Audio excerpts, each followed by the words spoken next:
Hey everybody, I wanted to talk to you a little bit about a situation I had this morning. I thought it was kind of relatable to the dental world, but anyways, I went this morning to get my oil change in my car, took it to the dealership. I take it to all the time. I get there and the guy immediately comes out to greet me and I'm thinking, sweet, this guy's awesome. He's on top of it. Meet me in my car. Let's rock and roll with this. And he comes up to me. He's like, man, it's gonna be a 3-hour wait. I'm like, what? 3-hour wait? He said, yep, it's been like that for months. If you come at this time, it's always going to be a 3 hours wait. That's just how it is now. And I started thinking to myself, gosh, the only thing I can think of is either you're understaffed, you don't have the facilities to accommodate all these cars, but never and ever have I shown up at this dealership, and I've been going there for years, have they told me it's gonna be 3 hours. At the most, it's always been an hour. That's acceptable, cool with that. But 3 hours, that's just crazy. So I told him, you know what, I don't have 3 hours to wait around, so I'll just go somewhere else or I'll come back later.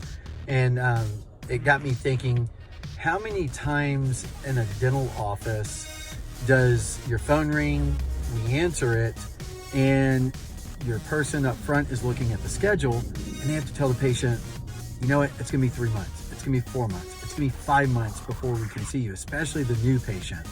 And then what happens? Just like me and probably thousands of others, when that dealership told me, you know, it's gonna be 3 hours for an oil change, simple oil change, then what happens? We go find somewhere else. How many thousands of dollars walked out of that dealership to go somewhere else and have the work done? Or how much other work on our car, aka treatment, walked out of that dealership?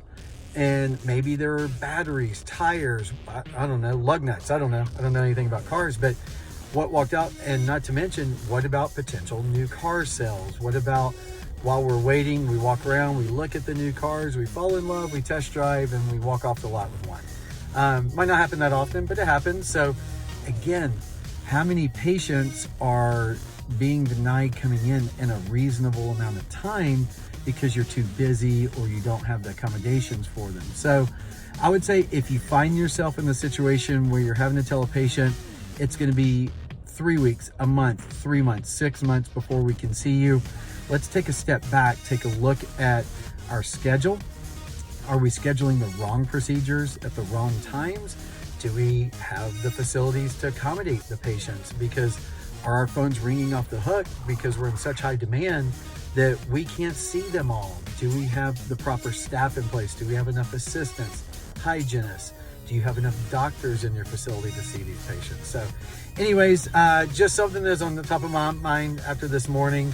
I did not get my oil change in that place, and I will probably end up finding somewhere else that can do it in a reasonable amount of time. But don't let me be your patient in the sense of not being able to come see you and have to pick up the phone and call someone else that can see me in a reasonable amount of time. So anyways, hope you're doing well. I am signing off. Have a great week.